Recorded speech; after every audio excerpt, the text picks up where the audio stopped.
ज़मीन खरीदने से पहले आपको ये समझना है कि कहीं उस पर केस मुकदमा तो नहीं चल रहा है, क्योंकि केस मुकदमा चलेगा तो आपका पैसा डूब जाएगा, आप बर्बाद हो जाएंगे। बहुत सारे लोग बर्बाद हो चुके हैं। इसलिए मैं बताना चाह रहा हूँ, क्योंकि बहुत सारे लोगों को कमेंट आ रहा था कि क्या करना है मुझे, पूरा ओवरऑल मुझे क्या करना है एक ज़मीन खरीदने के लिए, किसी भी प्लॉट को खरीदने के लिए एक वीडियो में मैं बता दूँ। यही प्रश्न था भाई बहुत सारे लोगों का। आप किसी के माध्यम से अगर आप ज़मीन खरीद रहे हैं तो उनको भी उनका कमीशन देना पड़ेगा, है ना। किसी भी व्यक्ति के माध्यम से अगर आप ज़मीन खरीद रहे हैं, किसी भी प्लॉट को खरीद रहे हैं, उनका कमीशन लगता है ना। अगर आप किसी के कमीशन के माध्यम से नहीं खरीद रहे हैं, डायरेक्ट आप किसी ऑनर से बात कर रहे हैं, है ना, कि मुझे ये ज़मीन लेना है, इस क्या प्राइज है। तो अगर मान लीजिए उस ज़मीन के 40 लाख रुपए प्राइज है, ठीक है, तो उस ज़मीन को अगर आप देखने जाते हैं तो देख कर आ जाइए, लेकिन फिर एक बार दोबारा आप जाइए, इसलिए कि उस पर केस मुकदमा तो नहीं चल रहा है। आप आसपास के पड़ोस के जो लोग हैं वहाँ पर आप पता कर सकते हैं, जिनका बगल में जिनका घर है वो बता सकता है कि या इस पर केस चल रहा है कि नहीं, कोई केस मुकदमा है कि नहीं, इस पर कोई विवाद है कि नहीं, है ना। तो ये पहले पता करना है कि उस पर केस मुकदमा है कि नहीं। और ये केस मुकदमा वहाँ से भी पता कर सकते हैं, ठीक है। और दूसरा है कि आप जहाँ पर रजिस्ट्रार ऑफिस है वहाँ से भी आप पता कर सकते हैं, है ना।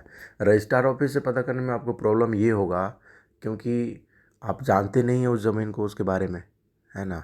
तो अगर आप उस ज़मीन के बगल में जो बिल्डिंग है, तो हर ज़मीन का नंबर होता है, उस क्षेत्र का, उस ज़मीन का वहाँ का नंबर होगा। तो अगर उस ज़मीन के जो ख़रीदना चाहते हैं, जो प्लॉट ख़रीदना चाहते हैं, उसके बगल में जो ज़मीन है उसके मालिक से मिल के अगर आप ये पूछते हैं कि इस ज़मीन का, ये ज़मीन हमको बगल में लेना है और इसके बारे में हमको डिटेल्स जानना है ना, तो इस पर कोई केस मुकदमा है कि नहीं, तो रजिस्ट्रार ऑफिस से पता करना है, तो मुझे इस जगह का जो नंबर है वो मुझे नंबर बताइए।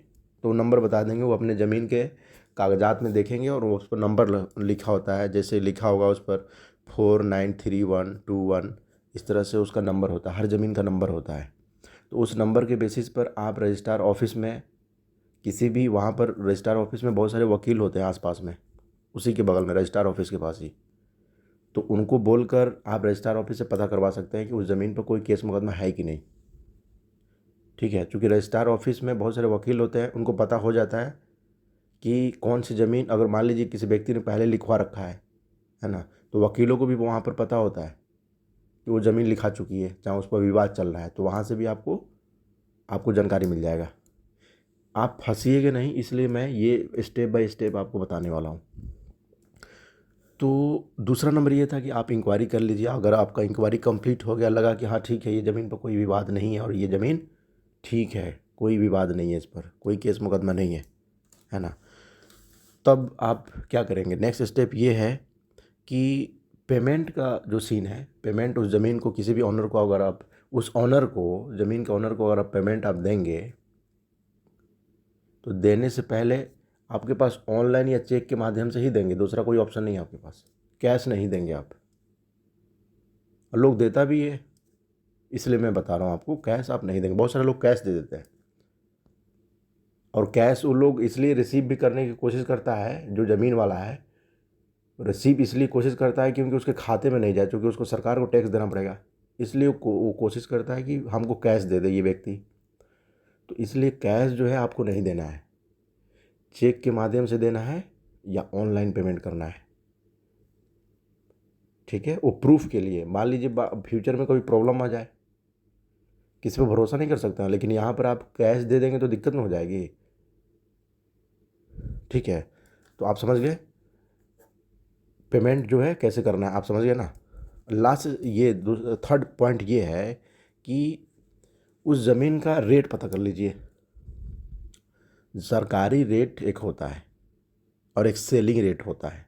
किसी भी ज़मीन का एक सरकारी रेट होता है, जैसे आपने देखा होगा ज़मीन के कागज़ पर ऊपर में 100 रुपये का या 200 या 500 का नोट चिपकाया होता है, बड़ा सा, है ना।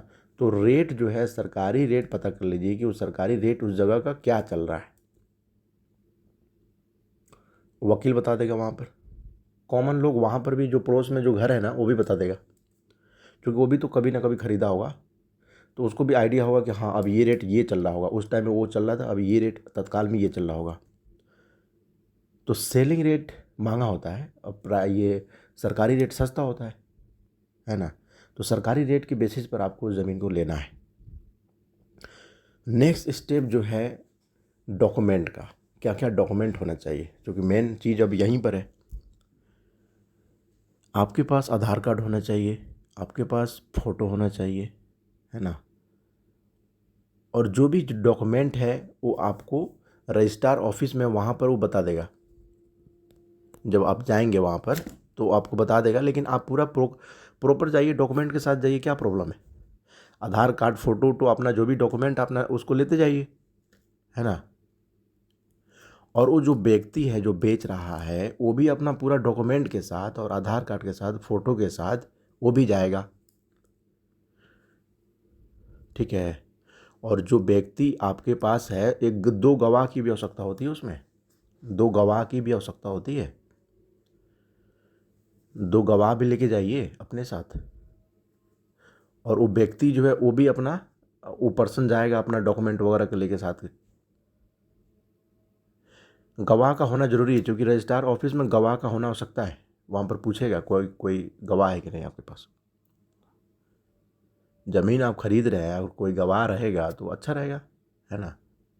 और गवाह आपके पास नहीं है तो वकील जो है ना वो व्यवस्था कर देगा आपका, वहीं पर कचहरी में ही, रजिस्ट्रार ऑफिस में वो आपका व्यवस्था कर देगा। अब सभी डॉक्यूमेंट आपके पास कलेक्ट हो गया।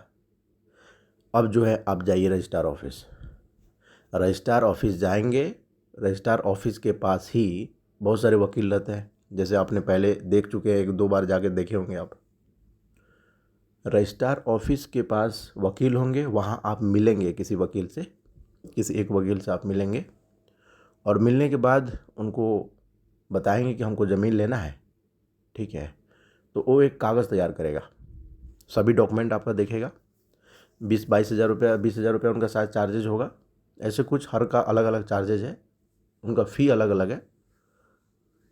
तो वो अपना फ़ी आपसे लेगा और सभी डॉक्यूमेंट को तैयार करेगा, है ना। जो भी कमी है वो पूरा करेगा। और सभी डॉक्यूमेंट जब आपका कलेक्ट हो जाएगा तब वो रजिस्ट्रार ऑफिस में जाएगा लेकर आपको, और 2 लोगों को, गवाह को और उनको भी, जो बेच रहे हैं उनको भी लेके रजिस्ट्रार ऑफिस में अंदर जाएगा। सारा कलेक्ट करने के बाद डॉक्यूमेंट वेरीफाई करने के लिए वहाँ जाएगा। अंदर जाने के बाद वहाँ 3 काउंटर होगा। रजिस्ट्रार ऑफिस में 3 काउंटर है, कहीं पर 2 भी है, कहीं पर 1 भी है। 1 है तो लोड ज़्यादा है।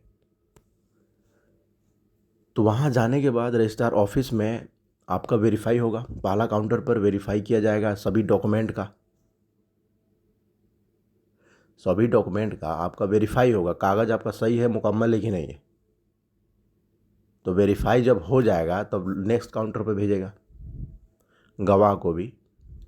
गवाह को नेक्स्ट काउंटर भेजेगा, आपको भी पूछेगा, और गवाह से पूछेगा वहाँ पर, आप इनको जानते हैं, ये ज़मीन खरीद रहे हैं, है ना, आप कौन लगते हैं।